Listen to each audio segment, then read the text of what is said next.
So I'm proceeding to dig up this ground to cultivate it along this row, and this is a real topic of discussion here, the no-till discussion. Look, if you're going to be growing something in a climate like this, the humid southeast, something like beets, you're not just going to throw the beet seeds out and expect them to grow and produce a crop. It takes successive years of soil building to produce that crop, and we're getting there, folks. After 5 years here, we've got a lot going for us. All right, beets are growing in here, carrots are growing in here, and then there's hibiscus in the summer months on into the autumn, and that's harvested. Then there's some turnips and rest time and such, and then come February and what's already now early March, it's getting to be the latest time to get that carrot and beet seed in. And we really love carrots and beets, folks. They enrich the soil and provide us all kinds of good edible food for both humans and goats. By the way, we even make vinegar out of carrots. We make wine and vinegar.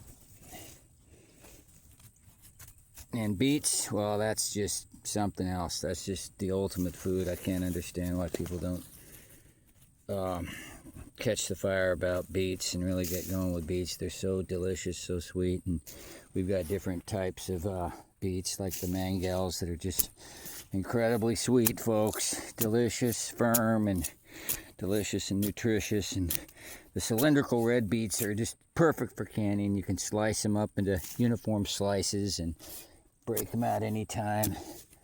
Just a snack of beets alone. So what am I doing with this little spade shovel? Because can anyone tell that this has had some use? Where's the tractor? Or where's the mules and the cultivator and such pulled behind the animals? That's a nice idea. We're not quite there yet. Maybe we'll get the goats going on that. But look, you can go through with a rototiller right here, or if you got, a wide enough row, I'd walk behind tractor. Let's say it's doing this thing 4 foot wide. Mine's about 3-4 foot wide here. You could do that. What's the problem? Chopping up all these weed roots and just turning them over in there, and they're all gonna just grow. So with this, I've got the ultimate control, folks. I can go down deep with this thing. I'll do a one-handed operation with this shovel all the time, folks. Two-handed like an oar, and it's a powerful tool. So I shake out these roots. What are they? And there's mainly clover, but there's some other weeds that are prevalent at this time of year. They're just starting to really take hold. So I just shake them out of there. I break up some bigger clods of dirt. And I just put them on the side there in the alleyway. Now I'm first breaking the top of the soil here. See, that's where they're at. So instead of turning things too much, I kind of can grab some there and get those roots extracted.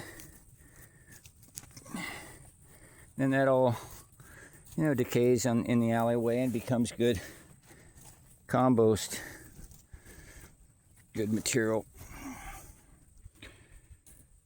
Everything goes back as good material for the crops. It's all natural. There's nothing fake out here, folks. No plastic, no chemicals, no herbicides, pesticides, all that stuff. None of that.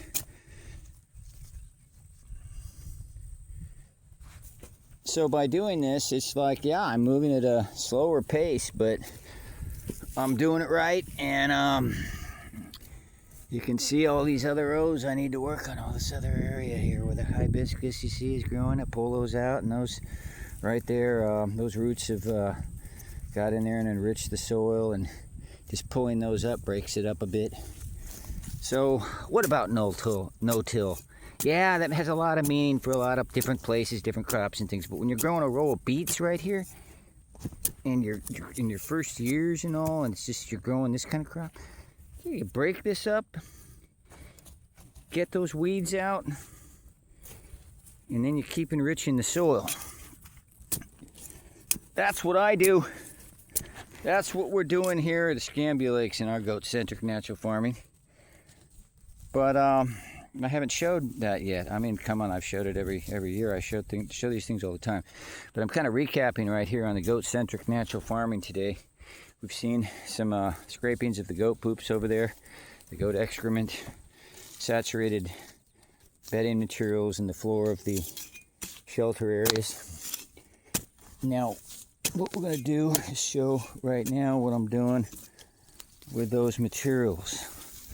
Okay, let's shake out a few more roots here. By the way, Bahia is just great because you can easily isolate it. You can easily get in and get the rhizome out and get it out of there, like that little rhizome we just pulled out.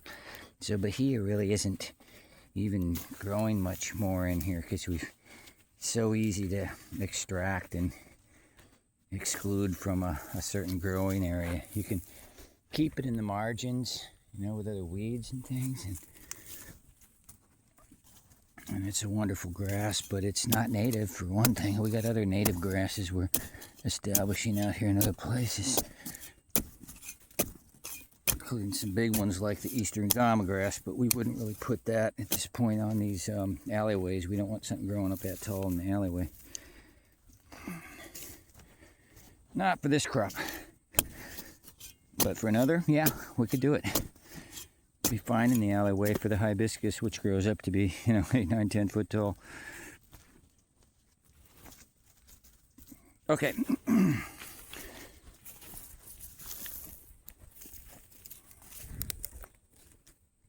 So again, all this has been pretty deep down in there with a shovel. The soil has been enriched over several years. Right now I got it relatively weed free, roots out and everything. So I've got the goat poop, scrapings, the goat excrement, saturated materials from the goats areas, goat heavy use areas. And I break that up, get that down in here.